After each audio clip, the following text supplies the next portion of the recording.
All right. I think the doors are opening. People are coming in for another fantastic executive briefing. And they're coming in coast to coast. If you don't mind, put your name in the chat where you're coming from. Got a great program for you today. And as everyone keeps arriving, I think I'm going to get started because that's how excited I am to get to this program today. Here we go. So hello, everyone, as you're coming in the door, and welcome to C-Suite Network Executive Briefings. I'm your host, Greg Greenberg, General Manager for C-Suite Media, which includes C-Suite Radio and C-Suite TV. And today we're going to be joined by Seth Green, CEO of Market Domination LLC. Seth's a nationally recognized direct response marketing expert, the author of 8, count them, best-selling marketing books, and is the co-host of the #6 rated podcast in 2019, the Sharkpreneur podcast with Shark Tank's Kevin Harrington, and the Sharkpreneur Financial Services Edition. Seth's here today to discuss the latest cutting-edge marketing strategies. He's going to walk us through how to build relationships with centers of influence to promote your business, how anyone can crack the code to get others to grow your businesses for you, and how he has created a paint-by-number approach to increasing levels of influence to also promote and grow your business. And I can't wait to find out all these. So Seth's going to take it away. And also, if you have questions, put them in the Q&A. We're going to get to them in about 20, 25 minutes. But first, Seth, let's hear it, man. Hey, thank you so much. I am thrilled to be here. While I set up my iPad, what I need you to do, for those of you who are watching, is I need you to get 5 pieces of paper. 5 pieces of paper, because I'm going to draw out our process for you. Now, the reason you're going to draw with me is because you are about to see I am not a visual artist. I am a terrible drawer, but this is the best way to illustrate how this process works. So I need you to draw along with me because you'll be able to read your own writing. And if you just took screenshots of my drawings and you go back and look at this next week, you won't have any idea what I wrote. So that was your 30 seconds to go get 5 pieces of paper. Our process is called the Dream 50 process. And it's called Dream because each letter, D-R-E-A-M, stands for something. So we're going to draw the same thing every time, but we're going to change what goes in it.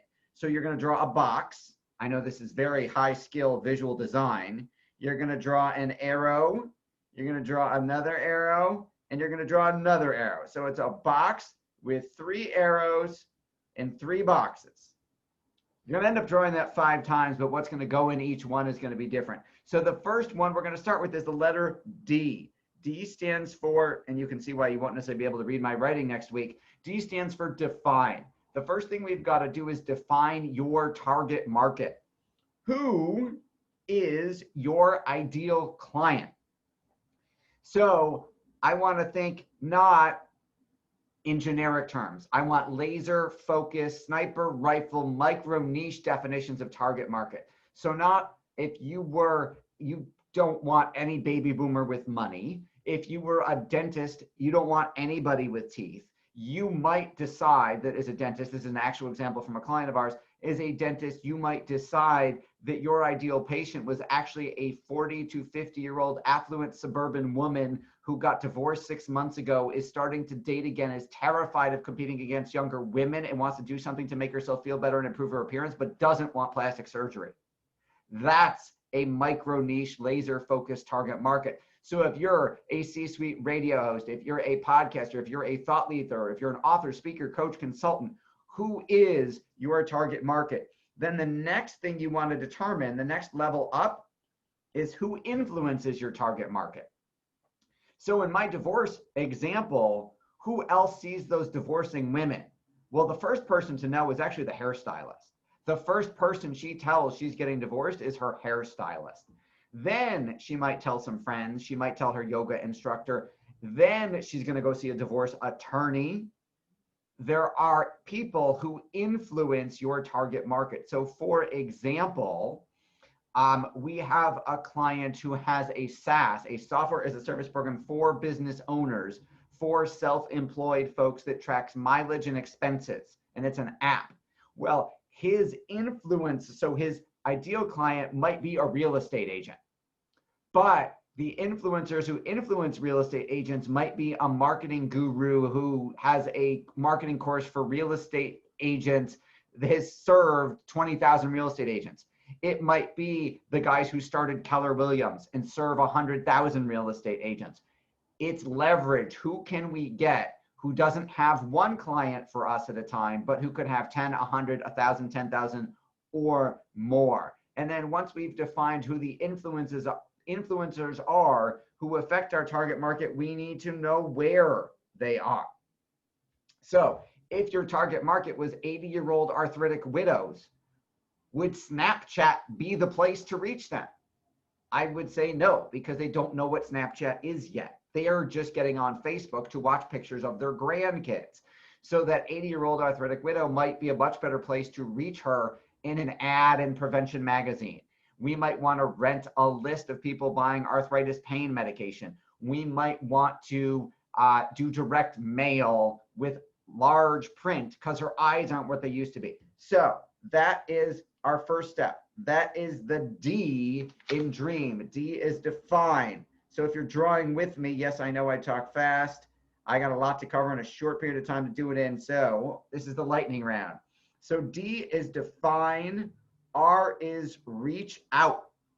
So I want to build a relationship with these influencers who could send hundreds, thousands, tens of thousands, or hundreds of thousands of my target market my way in this one click of an email, one post. So how do I start building a relationship to them? How do I reach out to them if they don't know who I am? Well, the first place I'm going to reach out to them is social media, but I'm not going to go to Greg if Greg is a stranger to me and say, Greg, hey, why don't you email the C-suite list for me? Because Greg doesn't know who I am. I don't have that type of relationship. I can't ask Greg to marry me on the first date. Well, I could, but he'd probably throw a drink in my face. So what am I going to do first? I am going to do a social media comment, one comment per platform, 3 platforms a week. So that means I'm going to comment on Greg's Facebook post today.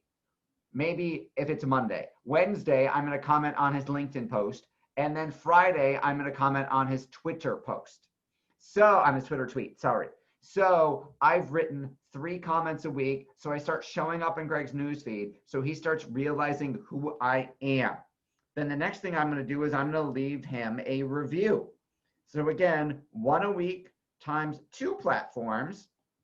I'm going to write him a 5-star review on Facebook. I'm going to write him a 5-star review on iTunes for his show.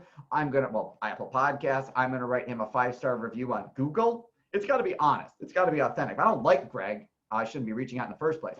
But I'm going to say, hey, you really I really love your webinar. I really love your executive briefing. It doesn't have to be a review that I gave him money and I'm reviewing that. It could be, I loved your book. It could be an Amazon review. So I'm doing comments. I'm doing reviews, and then I'm going to reach out to them on their preferred platform. So that might be a direct email if I've acquired their email address. It might be LinkedIn. It might be Facebook. It might be Twitter. Each person is going to be different, most likely. Now, if I'm sending that stranger, I've commented a couple times. I've done a couple reviews. I'm now sending a direct email to ask them something. What am I going to ask them? To remember, D is define, R is reach out, E is engage. See, that says engage. How am I going to engage them? 3 boxes, 3 arrows. So the first thing I'm going to do when I email out and ask them a direct question is I'm going to ask them to be on my podcast, which should be hosted on C-Suite Radio if it isn't already. I'm going to ask them to be on my podcast. I'm going to do my podcast in such a way like Zoom, so I have separate audio and video tracks, which makes it easier to edit. And then I'm going to syndicate that podcast, and the audio is going to go to iTunes, Google Play, Spotify, Stitcher, iHeartRadio, TuneIn, and everywhere else. And the video is going to start as a web TV show on YouTube. And then it also goes to other video distribution sites because YouTube isn't the only one. They're just the biggest. So now Greg's going to share with me, share with his email list, share with his social media. Hey, I was just interviewed on the Sharkpreneur podcast. Now Greg is promoting himself. He's taking me along for the ride, but he doesn't realize it. But he's promoting himself. He's saying, look at me, I'm fabulous. I'm so good, I was on the Sharkpreneur show. Go listen to it. Now, some of Greg's audience is going to like the show and start subscribing and start following me. The second thing I'm going to give Greg is I'm going to give Greg social media content. I'm going to give him graphics. I'm going to give him cover art. I'm going to give him copy, the words to paste to tell the world about the show experience. He's going to post it because he's promoting himself. Taking me along for the ride, doesn't realize it. Then the third thing I'm going to give Greg is I'm going to transcribe that interview that we did, that podcast. I'm going to rewrite it as an SEO, long form, optimized blog post. And I'm going to post it on my website. I'm going to blast it out with our SEO software so that it ranks the heck out of my website. And then I'm going to tell Greg about it. And Greg is going to go post and email his list, his following. Hey, go check out the blog post I was just written about in. I'm so awesome. I was on Seth Green's blog. So now he's told the world about my audio show. He's told the world about my video show. He's told the world about me on social media. He's told the world about me on the blog. That's 4 times he's told the world about me, taking me along for the ride, but really bragging about himself. But now I've got to take the relationship to the next level because I've now earned the know, like, and trust factor. And because I have now promoted to my list, however big or small it is, doesn't matter. Now that I've promoted to my list 4 times about how awesome Greg is and how they should check him out, I'm going to actually ask Greg to promote me directly. And that is step A for activate. The first thing I'm going to do before I ask is I'm going to send him a thank you gift. Maybe I go get our cover art from being on the show together. I put it on a mug and I send it to Greg and say thanks. And he's going to keep that mug. And every time he has coffee, he's going to look at my mug, my face, and see it and think warm, fuzzy thoughts about me. Or I'll send him a journal. Or I'll send him a wristband with an inspiring slogan on it. Something that, could I send food? Yes. But food they eat and go away and forget about. I also want to send something with sticky factor that stays around so he keeps thinking about me. Now I'm going to send an email, and this is my $1 million email. It's my $5.5 million email because it's generated $5.5 million in revenue for us. And I'm going to give it to you right now. The email I'm going to send to Greg is, hey, Greg, you did such a great job on that podcast. We keep getting comments on it. It was awesome. I really appreciate it. Hey, I remember on the show, you said XYZ was getting the word out, getting more C-suite radio hosts was a challenge for you. I had an idea about that. You want to jump on a quick 10, 15 minute Zoom video chat and I can share it with you. And Greg is going to say, sure, because Greg does not perceive me as a salesperson. Greg loves me. I promoted him 4 times without him asking. So he's going to say, yes, I want to hear your idea. We're going to get on a call and I'm going to give him a legitimate idea as to how he could solve the challenge he told me about. And in this case, I said, we should do a cross promotion. We already host a couple dozen podcasts on C-Suite. Sorry about that. We host a couple dozen podcasts about C-Suite. I bet you there are people on our following who host podcasts somewhere else, but they're not clients of ours. I bet you there are people on my list who are doing their show themselves. They haven't hired us to do all this work. They're doing it on their own.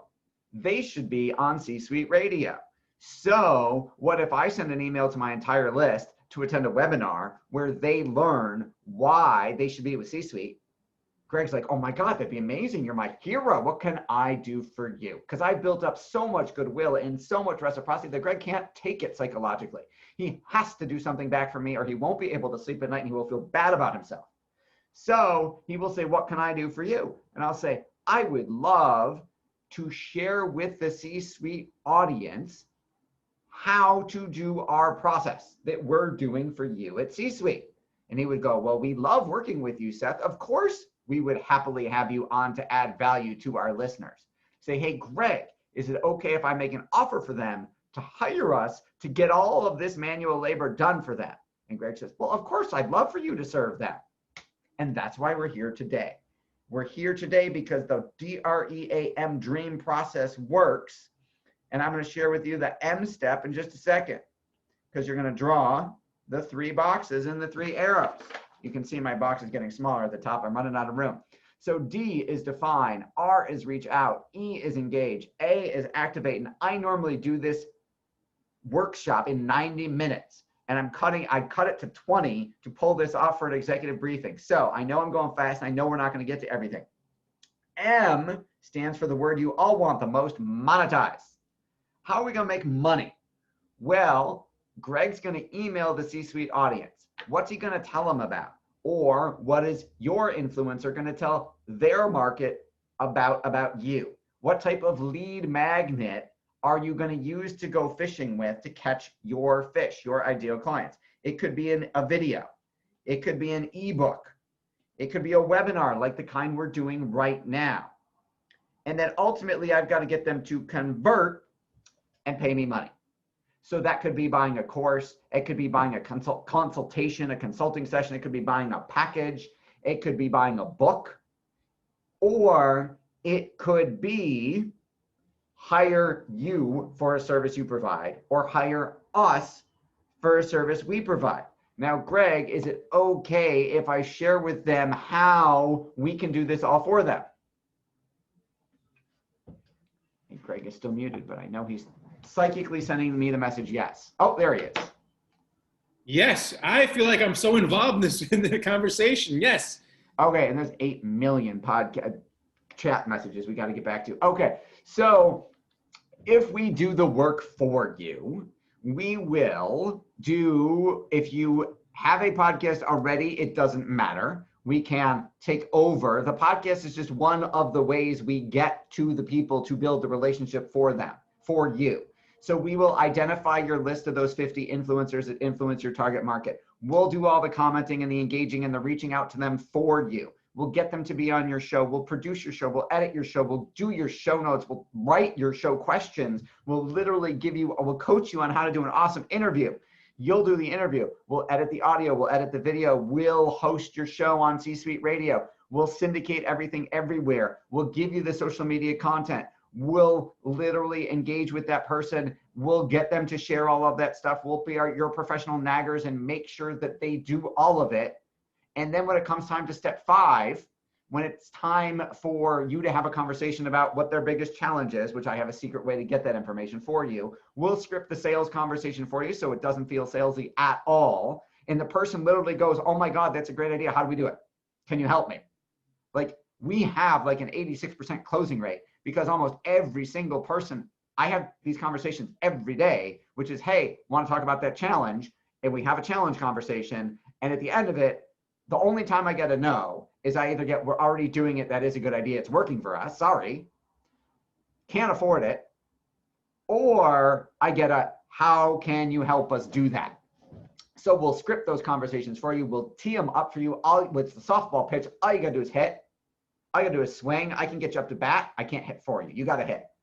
And then, oh, by the way, we'll do the blog post for you, we'll turn your best 10 to 12 episodes into a bookstore book that we'll publish for you and we'll make an Amazon bestseller. So now you're a best-selling author if you already are. Now you've got another book you didn't have to write. We've got a 2-time Emmy award-winning team that'll write it for you and produce it for you. And oh, by the way, you'll have a relationship with these 50 amazing influencers that'll promote your business, your brand, your show 4 times, and then they'll promote you directly every week for a year. So imagine what it would look like if you had 50 of your ideal dream influencers promoting you to your target market, their people, every week for a year. What would that blow up your business? Don't do it if you can't handle the volume. It's driven $5.5 million in revenue for us. It's working for the 62 clients we're doing it for right now, and I know it'll work for you too.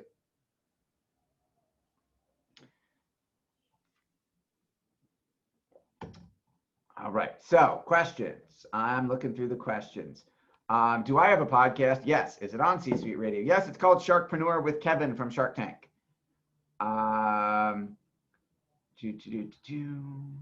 So Seth, if you want, I can lead you through the questions. I don't know if you want to go further in your presentation, or do you? I mean, I can read off some of the questions that I've gotten. Okay, fire away with questions. That's fine. Okay, so can you in the dream sequence? Yes.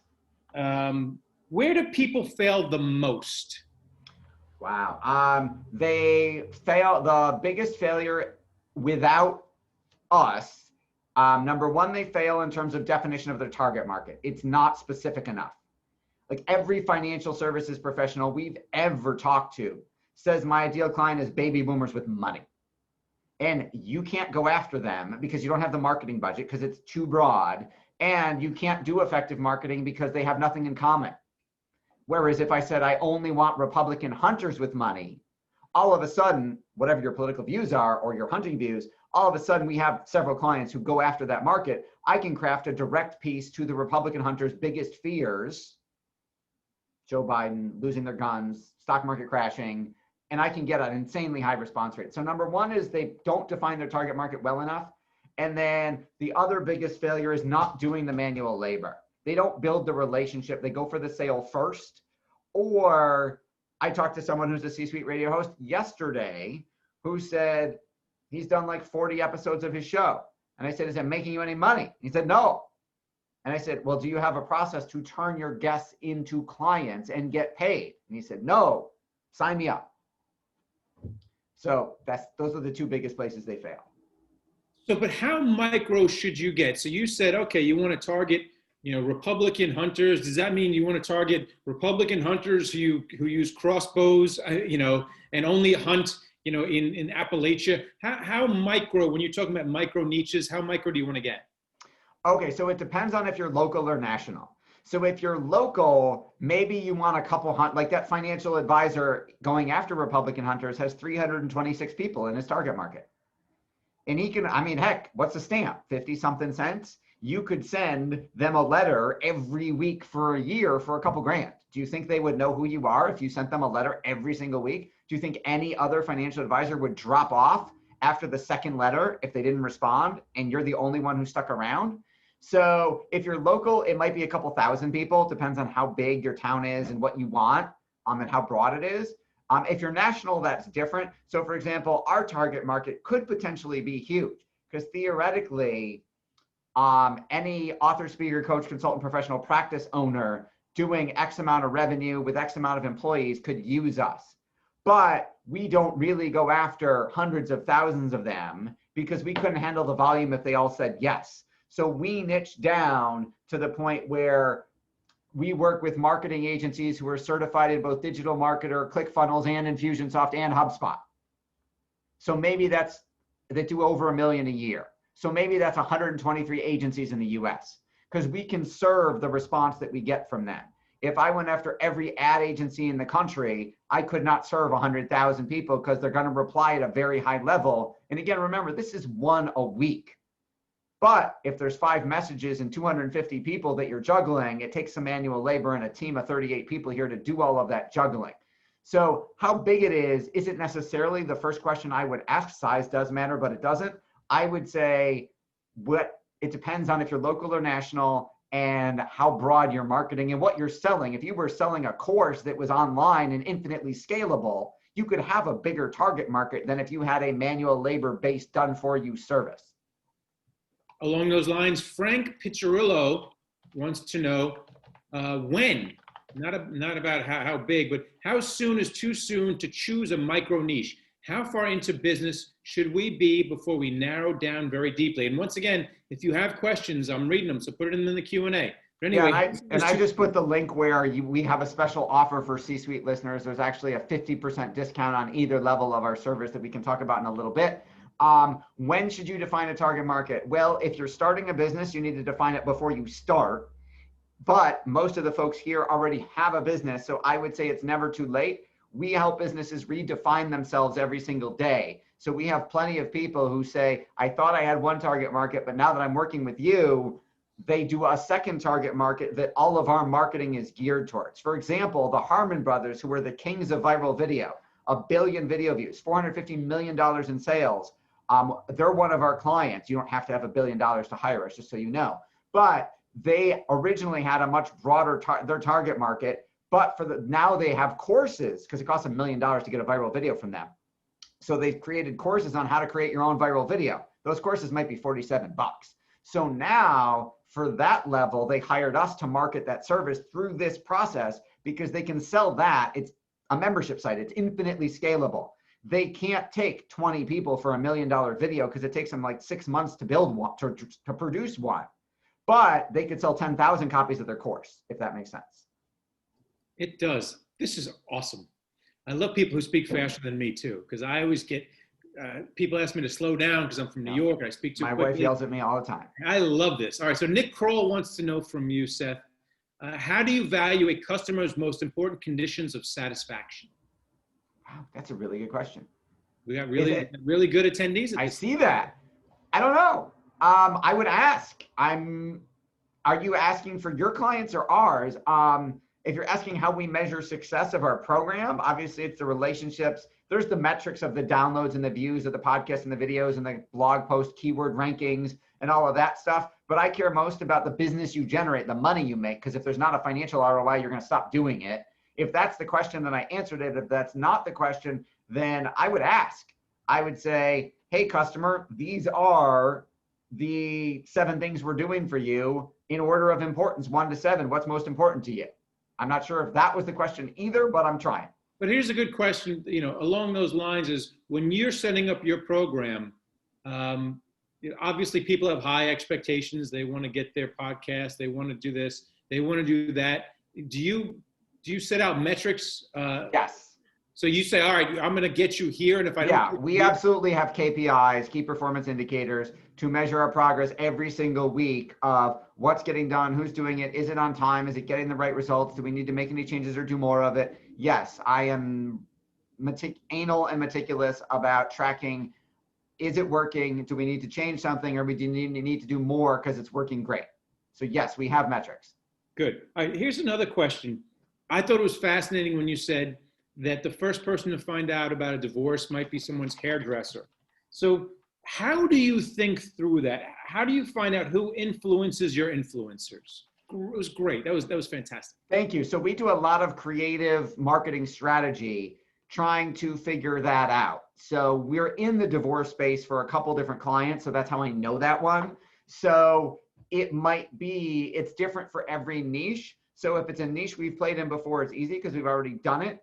If we haven't, then, we got a very creative, multiple Emmy award-winning team that's going to think through that with you and help you figure out, hey, we think this type of person would be a perfect influence for you. Does that make sense? And then if you say yes, we'll go find 10 of them. And then we'll say, are these those types of people in your industry? And you'll say, oh my God, I saw that guy on stage one time. I would love to have a relationship with them. And then we'll say, okay, we can introduce you to Jeff Hazlett, no problem, or whatever it is. So that's the type of thing. I would pay $10,000 a month for that. People would pay $10,000 a month because it's fantastic. It's just very logical. Well, I greatly appreciate that. You don't have to pay anywhere near, I guess we should raise our prices. No, obviously there's a whole lot, there's hundreds of steps and it takes a team of 38 to deliver it. And it's a lot of manual labor, but the special offer we have for C-Suite, we normally charge $6,000 a month for the service. At the Dream 50 website, there's a 50% off offer. So our gold level is $3,000. Our platinum is $4,000 a month. That includes direct mail on top of everything else, like the gifts that we send and all the other cool stuff. So all the details are there. But yeah, there's a 50% off offer for C-Suite folks at marketdominationllc.com/dream50, dream 50. But they don't have to pay $10,000 a month, but maybe we should raise our prices. Maybe. You mentioned direct mail. So if you were to rank what's most effective, people, I get a whole lot of mail, a lot of it, especially on the holiday time, just kind of gets thrown in the circular filing cabinet. So can you just talk about what's most important now? There's direct mail and then there's print and then there's TV and then there's podcasts and you work your way up to things that people are paying attention. So it depends on your target market. So there's not one silver bullet, right? Otherwise we'd all shoot that one. So it depends. So if your target market is listening to podcasts and there's 50 shows that are perfect for you to get on as a guest, then that's where you should be. If you're marketing to 80-year-old people who haven't discovered podcasts yet, then mail them maybe the PBS is the place you should advertise, or the newspaper, or whichever, or the Wall Street Journal. So it just depends on who you're trying to reach and what you're trying to sell to them. Because I might want older clients who read, but if I'm selling them a $3 slice of $3 worth of denture cleaners, it doesn't make sense. I can't afford the expense. if I'm selling them, if I'm an estate planning asset protection attorney and I'm selling them a $10,000 legal package, I can afford a full page ad in the Wall Street Journal because I'll make my money back on a handful of clients. It just depends on who's the target market and what is the price point of what you're selling them.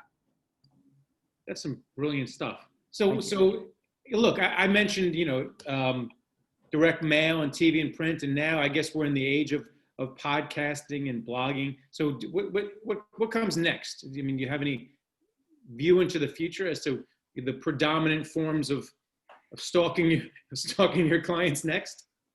That is actually a separate webinar. We recently acquired the ability to buy the data behind a Google search.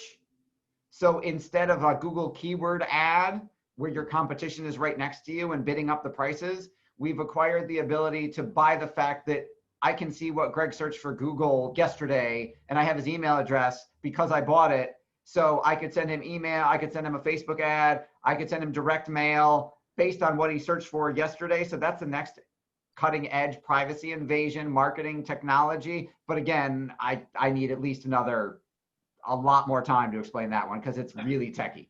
Along those lines is basically your strategy, once again, which I think is fairly brilliant, is to get someone to endorse you without endorsing you. And all of a sudden you're drawing them you're drawing yourself into their ecosystem and vice versa as well. So is there a downside if someone says, stop stalking me to a certain extent? Because, quite frankly, I mean, you have a program, you're bringing them in, you're reviewing them, all of a sudden they're responding to you, and either you can become best friends or you can have someone say, something, why is this person everywhere I turn around? Okay, so that's a great question. I've never had anyone tell us to go away. I have had people say, no, I don't want to promote that thing for you.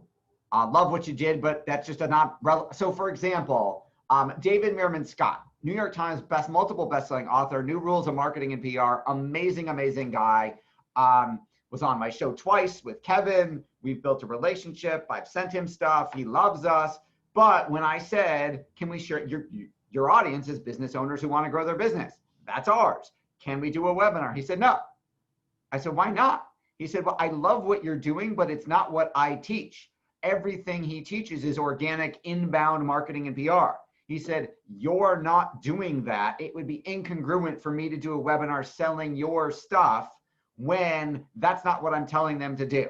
I said, okay, I have a looser definition of congruency. I think as long as it's valuable to the people, I wouldn't care. All of the people who follow me, I would happily tell them about your stuff. But I understand that you have this belief that it's not congruent, so we just didn't do it. Like, he's not mad at me. He's like, if I did anything else, if I taught anything else, I would totally endorse your stuff.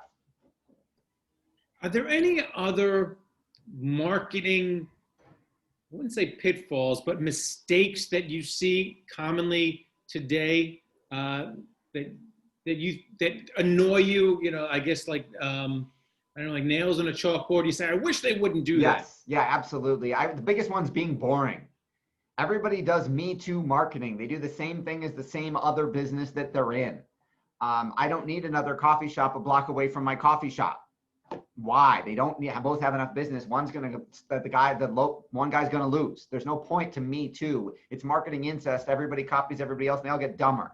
So what drives me crazy is marketing that is boring when we've got 9-second attention spans, I think Sally Hogshead said now. It's more important to differentiate yourself and stand out, which is part of what we help you do in crafting the branding for this program, is figuring out what is the messaging that influencer needs to send to their list to cut through the clutter to get them to want you. That said, you can make quite a splash by blowing all your money on a Super Bowl ad, and it might not get you anywhere. So can you just talk about measuring the bang for the buck? Well, we're direct response marketers, as you mentioned in my intro. So literally everything we do has to be trackable. I have to see how many people listen to the show, how many people watch the YouTube video. I have to see how many people went to the website, because we throw in a free website for your podcast. I got to see how many people went and downloaded your ebook, your video, your magnet, whatever it is. I have to see how many people showed up for the webinar, how many people stayed till the end, how many people bought. I got to measure your ROI so you stick around. All right. I've had a lot of fun. Me too. Can you just do one more call out to both your podcast, because you actually shot me a note before this one saying you're listening for podcast guests. If you have some podcast guests, maybe for some of your shows, because you have a whole lot of shows on C-Suite Radio. And also just one more time, you can offer your website and how people can find you. Yep, it's marketdominationllc.com/dream50, DREAM50. It's in the chat now, and I just put it there again. If you're interested in being a guest on one of the few dozen shows we produce, or for our clients, or you have questions before you get started, shoot me an email at seth@marketdominationprogram.com and I will answer. Aw, Christy says I'm a rock star. Thank you, Christy. You really are. So once again, thank you, Seth, for coming on. And everyone check out the Sharkpreneur podcast. And if you need anything else, you can always email me or anyone at C-Suite Radio. And we'll see you all next time on Executive Briefings. Thanks for having me.